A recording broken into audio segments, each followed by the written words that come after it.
Sadgurunath Maharaj Ki Jai, and welcome to Jagadambe Reads the Holy Books of India, Mahabharata43. As you may remember, Radha told Radheya who he was and sent him off into the world.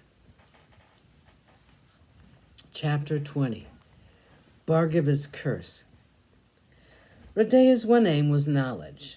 He wanted to learn archery. He heard that Hastinapura was famous throughout the world for the archers who had been receiving instruction from the great Drona. Radheya went to the city.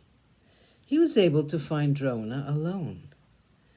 He saluted him. Then he said, "My lord, I want you to accept me as your pupil. I want to learn archery from you." Drona wanted to know who he was. Radheya said, "I am the son of Atirata. I am Radheya, the Sutaputra." Drona did not relish the idea of teaching archery to the son of a Suta. He said, "You are a Sutaputra. I will not teach archery to low-born people." Radheya went back.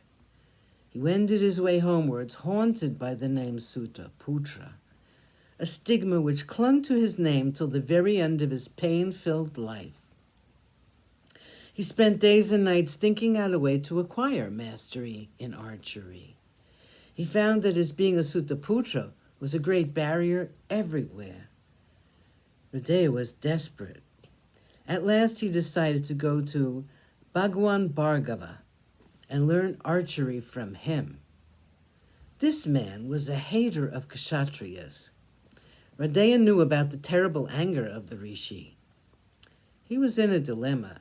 He argued to himself that since a Suta is one who was born to a Kshatriya and a Brahmin, he would say that he was a Brahmin. If he said that he was a Brahmin, he would certainly be accepted by the great man as his pupil. He made up his mind. Radheya reached the ashram of the great Bhargava. With hope burning in his heart like a torch, he entered the ashram of Bhargava. With his matted locks and burning eyes, Bhargava was a terrible personality. Radheya was overawed by him. He fell at the feet of the great man with reverence and said, "I have come to you with the hope and longing. Please, do not send me back empty-handed." The sage lifted him up. Radheya's eyes were full of tears. His frame was trembling with fear and a strange exhilaration. Bhargava was pleased with the young man and his humility. Radheya told him that he was a Brahmin and that he wanted to learn archery. Bhargava smiled at him gently and said, "I will teach you archery. I will teach you all that I know. I will do it willingly." Radheya's education began. He spent many happy months and years in the ashram of Bhargava. He was able to forget the incessant pain which was gnawing at his heart. He forgot the insults that had been heaped upon him because he was a Sutaputra. He forgot the unknown woman of his dreams and the mystery attached to his birth. The dreams were less frequent now. Radheya was bent on only one thing, knowledge. Knowledge meant power. It meant fame. It meant recognition.